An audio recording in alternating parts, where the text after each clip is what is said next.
అరుణాచల ప్రవేశమునకు తరువాత అరుణాచలంలో ఒకసారి ప్రవేశిస్తే ఆ జీవి యొక్క జీవితం ఇంకొకలా ఉంటుంది. అక్కడి నుంచి గీత కొట్టి ఇంకోలా చూస్తారు. అరుణాచలేశ్వరుడికి చేసినటువంటి ప్రదక్షిణం మనకి ఇహమునందే కాదు, పరమనందు సుఖాన్ని మోక్షమును కూడా ఇవ్వగలదు. ఎందుకు ప్రదక్షిణం చేయాలి? కేవలం కాళ్ళతో నడిస్తే పాపం పోతుందా? అలా ఎలా పోతుందని అడిగేవారు. అడిగితే భగవాన్ రమణులు ఒక మాట చెప్తుండేవారు. వారు చెప్పినది సాధికారికం కదా. ప్రదక్షిణం అనగా సమస్త పాపరాశిని ధ్వంసము చేయుట. నేను అరుణగిరికి ప్రదక్షిణానికి బయలుదేరుతున్నాను అని మీరు అన్నారు అనుకోండి. అని స్నానం చేసి ప్రదక్షిణ ప్రారంభం చేస్తూ నమస్కారం చేసుకుంటున్నప్పుడు ఏమంటారు? ఈశ్వర, ఈ ప్రదక్షిణం ఏ విఘ్నం లేకుండా నా ఒంటి యందు శక్తి నిలబడి నేను చక్కగా చేసుకునేటట్టు అనుగ్రహించు అని మీరు మొదటి అడుగు తీసి ఇలా వెయ్యగానేట అంత పెద్ద స్థూల రూపుడైన పరమశివుడికి ప్రదక్షిణానికి మీరు ప్రయత్నపూర్వకంగా ఒక అడుగు పెట్టారు కనుక అడుగు ఇలా తీసి వెయ్యగానే పాపరాశిని ధ్వంసం చేసేస్తాట. పాపరాశిని ధ్వంసం చేసి ఈ అడుగు ఇలా వేసినప్పుడు వెనక అడుగు స్థిరంగా ఉంటుంది కదండి. మళ్ళీ రెండో కాలు ఇలా పైకి లేవగానే ఎవరు శివుడిని నమ్మి మొదలు పెట్టారో వాళ్ళు ఏది జీవితంలో జరగాలని కోరుకుంటున్నారో దాన్ని ఇచ్చేస్తాట. కాబట్టి పాపరాశి ధ్వంసముట కోరిక తీరుగా అంటే మీరు ఈ జన్మలో అనుభవించవలసినటువంటి కష్టములకు సంబంధించినటువంటి పాపములు ధ్వంసం చేయడం అనేటటువంటిది కుదరదు. ఎందుకంటే మీకు ఇక్కడ ఉండే ఈ జన్మకి అనుభవించవలసినటువంటి పాపం ప్రారంభం అంటారు. దాన్ని విడిచిపెట్టేసినటువంటి పాపంతో సమానం. ఈ రాబో జన్మలకి కూడా ఏర్పడవలసినటువంటిది ఈ జన్మలో బ్రహ్మగారి రాక చేత ఏర్పడబోతున్న దాన్ని కూడా ధ్వంసం చేస్తారట. అంటే ఇంకా అలా చేయడం వల్ల అరుణగిరికి ప్రదక్షిణం చేసినటువంటి వాడికి పాపము పుణ్యము ఉండదు కనుక వాడు మోక్షములకు అధికారి అవుతున్నాడు. కాబట్టి అరుణగిరికి ప్రదక్షిణం చెయ్యడం అనేటటువంటిది అంత పరమపావనమైన విషయం అని, తప్పకుండా గిరి ప్రదక్షిణం చెయ్యాలని మనకి మహానుభావుడైనటువంటి భగవాన్ రమణులు నిర్దేశించిన విషయం, స్కాంద పురాణం నిర్దేశించినటువంటి విషయం. చిత్రం ఒకటి ఉంది. అరుణాచలంలో 3 యోజనముల దూరం వరకు ఏ విధమైనటువంటి దీక్షకి సంబంధించిన నియమములు లేవు. మీకు శ్రద్ధ అని ఒక వాక్యం ఉంటుంది పురాణంలో. పురాణమే కాదు, మీరు శృతి యందు కూడా శ్రద్ధ అని ఒక మాట వాడతారు. శ్రద్ధ అంటే ఏమిటో తెలిసిందే. మీకు ఇక్కడ నువ్వు ఇలా ఉండవచ్చు అన్నప్పుడు నమ్మి మీరు అలా ఉండాలి అని శాస్త్రం.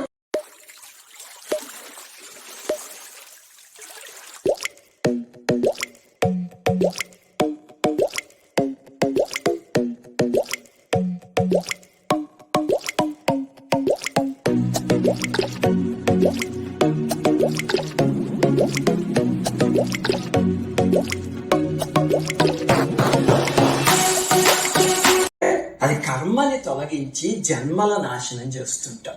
అంటే మనకి శంకరాచార్యుల వారు అంటారు చూడండి, పునరపి జననం పునరపి మననం పునరపి జనని జఠరే శయనం. మళ్ళీ పుట్టడం, మళ్ళీ చావడం, మళ్ళీ అమ్మ కడుపులో 9 నెలలు ఉండడం, మళ్ళీ బయటికి రావడం. అలాంటి జన్మల పరంపరని నాశనం చేస్తుంది. ఒక్కసారి అందులోంచి వెళ్తే కొన్ని పదుల జన్మలని పోగొట్టుకోవచ్చు అని పెద్దవాళ్ళు చెప్పారు. అందుకని అలా అంటే మనకి శంకరాచార్యుల వారు అంటారు చూడండి, పునరపి జననం పునరపి మననం పునరపి జనని జఠరే శయనం. మళ్ళీ పుట్టడం, మళ్ళీ చావడం, మళ్ళీ అమ్మ కడుపులో 9 నెలలు ఉండడం, మళ్ళీ బయటికి రావడం. తిరువన్నామలైలో ఒక మహాసిద్ధుడు ఒక ఆయన ఉండేవారు. ఆయన అందులో 2 యంత్రాలని ప్రతిష్ఠించారు నేల మీద. అందులో 2 గదుల్లో ఉన్నాయని చెప్పాను కదా. ఆ మొట్టమొదటి గదిలో నేల మీద కింద ఒక యంత్రమును, ఆ 2వ గదిలో పాదాలు ఉన్నాయి, దాని కింద ఒక యంత్రము ఉన్నాయి. వాటిని తాకుతూ మన శరీరాన్ని బయటికి తీసుకొచ్చాం అనుకోండి, అప్పుడు ఆ యంత్రాల శక్తి వల్ల మన శరీరంలో అలసట పోతుంది అని పెద్దలు చెప్పారు. ఇది చెప్పగానే 2 అనుమానాలు వచ్చేస్తాయి. ఏమిటంటే ఆవిడ మొట్టమొదటి కింద యంత్రం ఉందంటున్నారు, మనం నా కాళ్ళతో రావచ్చా అని. ఆయనే రమ్మని చెప్పారు ఆ ప్రతిష్ఠించిన ఆయన. ఇంకా మనకేమిటి బెంగా? రెండోది ఏమిటంటే, అదేమిటంటే ఊరికి యంత్రాల నుంచి అలా వచ్చేస్తే శక్తి వస్తుంది అంటే, ఆ ప్రతిష్ఠించిన ఆయన ఎవరో తెలిస్తే అప్పుడు అవి ఏ యంత్రాలు అర్థమవుతాయి. కానీ ఆయన ఎవరో మీకు వీడియో చివరిలో చెప్తా. ఇంకా మూడవది ఏమిటంటే, ఆ ఇడుక్కు పిళ్ళయ్య ఒక గొప్ప ఇంజనీరింగ్ మార్వెల్. అసలు మీరు బయట నుంచి చూస్తే మనం పడతామా ఇందులో అనిపిస్తుంది. సన్నటి సందు అనమాట. అంటే తల్లి గర్భంలోంచి బిడ్డ బయటికి ఎలా వస్తాడో ఆ అనుభవాన్ని ఇస్తుంది ఇడుక్కు పిళ్ళయ్య. అందుకని సన్నటి సందు ఉంటుంది, బయటకు వచ్చేది ఎలా వస్తావా అనిపిస్తుంది. అస్థి పంజరం కొలతలు ఉంటాయి కదా, అవి లావుగా ఉన్న వాళ్ళకైనా సన్నగా ఉన్న వాళ్ళకైనా దాదాపు ఒకేలా ఉంటాయి. అంటే పేరు ఇదైకాడు సిద్ధార్. ఆయన తమిళనాడులో ఇదైకాడు అనే ప్రదేశంలో జన్మించారు. అందుకని ఆ ఊళ్ళో పుట్టారు కాబట్టి ఆ పేరు పెట్టారు అనమాట. తమిళనాడులో 18 మంది సిద్ధర్లు తెలుసు కదా మనకి. అది చాలా ప్రపంచ ప్రఖ్యాతమైన ఆ సిద్ధుల పరంపర. అందులో 18 మందిలో ఒక ఆయన. ఈయన మొట్టమొదట పశువుల కాపరి. పశువుల్ని తోలుకుంటూ వెళ్ళి అక్కడెక్కడో కూర్చుని అలా సమాధి స్థితిలోకి వెళ్ళిపోయారు అంత చిన్న వయసులో.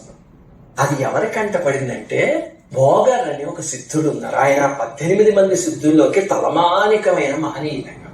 మీకు పళనిలో సుబ్రహ్మణ్య స్వామి మూర్తి తెలుసు కదా. ఆ మూర్తికి అభిషేకం చేసిన జలం తాగితేనే ఎన్నో రోగాలు తగ్గడం ఎంతో మంది చూశారు. ఆ మూర్తిని నవపాషాణం అంటారు. అది తెచ్చి ప్రతిష్ఠించింది భోగర్ అనే సిద్ధరే. ఆ భోగర్ ఒకసారి అడవిలో చూసి, ఇంత చిన్న వయస్సులోనే ఎంతటి తీవ్రమైన నిష్ఠ అని చెప్పి అప్పుడు చారదీసి ఆయనకి సిద్ధ వైద్యం నేర్పించి ఆధ్యాత్మికంగా కూడా చాలా ఉన్నతమైన వ్యక్తి కింద, సిద్ధుడి కింద తీర్చిదిద్దారు. ఇప్పటికీ మనకి సిద్ధ వైద్యంలో కాయకల్పం అనే ఒక ప్రక్రియ ఉంది, మీ అందరూ వినే ఉంటారు. ఆ కాయకల్పం అనే ప్రక్రియని రూపకల్పన చేసింది ఇదైకాడు సిద్ధరే. ఆయన ఎంత గొప్ప రసయోగి, ఆల్కెమిస్ట్ అంటే ఆయన 600 సంవత్సరాల పాటు బతికారట. అలాగనే ఆయన దగ్గర పశువులు ఉండేవి కదా, వాటికి కొన్ని మూలికలతో ఆహారం పెడితే ఈ ద్రవిడ దేశంలో మొత్తం కరువు వచ్చి ఎన్నో పశువులు చనిపోయినా సరే ఈయన దగ్గర ఉన్నవి మాత్రం పుష్టిగా ఉండి చక్కగా పాలిచ్చింది.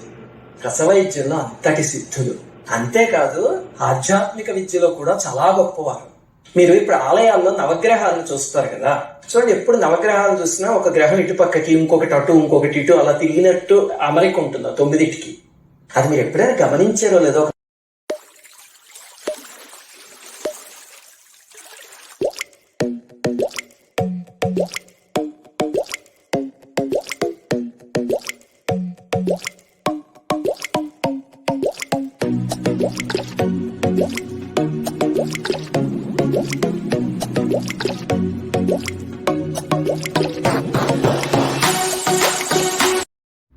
మూడవది, మీరు ఆ స్కందాశ్రమం నుంచి మెట్లు కిందకి దిగారు అనుకోండి. దిగడం ఈజీ, ఇందాక ఎక్కడం అయితే కష్టం కాదు.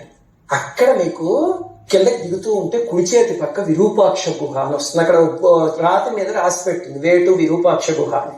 అందుకని మీరు వెళ్ళొచ్చు చక్కగా. అది ధ్యానానికి చాలా చాలా యోగ్యమైన ప్రదేశం.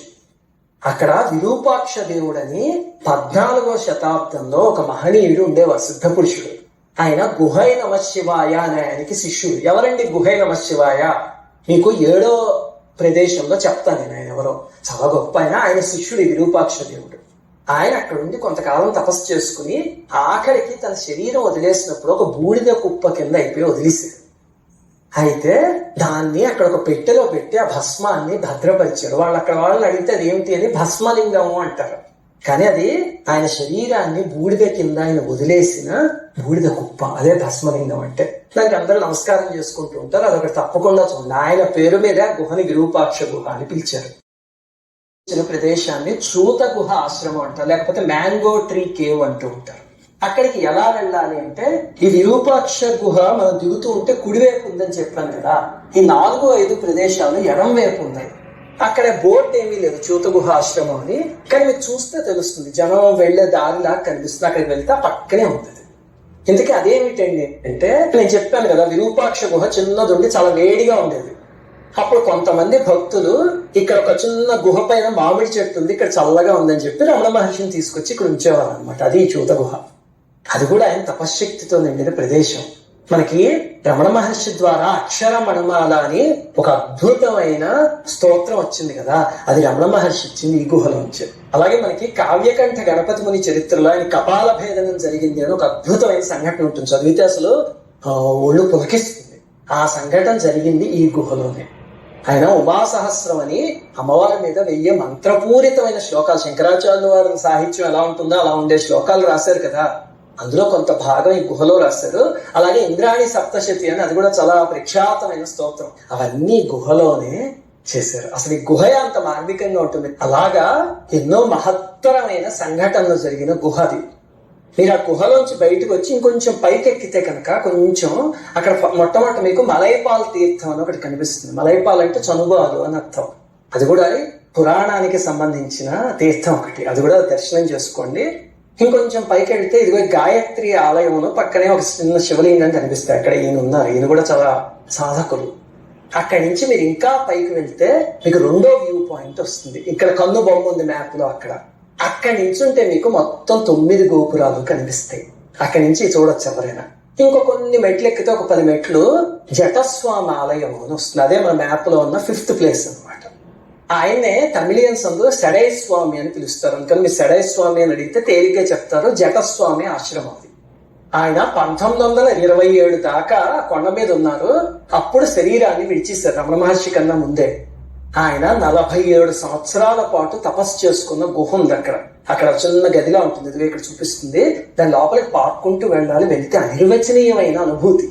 అక్కడ కొంతమంది సిద్ధులు ఇప్పటికీ తపస్సు చేసుకుంటున్నారు చూస్తే. అలాగే బయట ఇంకొక గదిలో ఆయన వాడిన వస్తువులు, ఆయన కమండలం అలాంటివి ఉన్నాయి. అందుకని అవన్నీ చూడండి. ఆయన ఆ సమాధి ఎక్కడుందండి అంటే, నేను మీకు గిరివలం చేస్తున్నప్పుడు శేషాద్రి స్వామి ఆశ్రమంలో వెనకాల జటస్వామి సమాధి ఉంది చూడండి.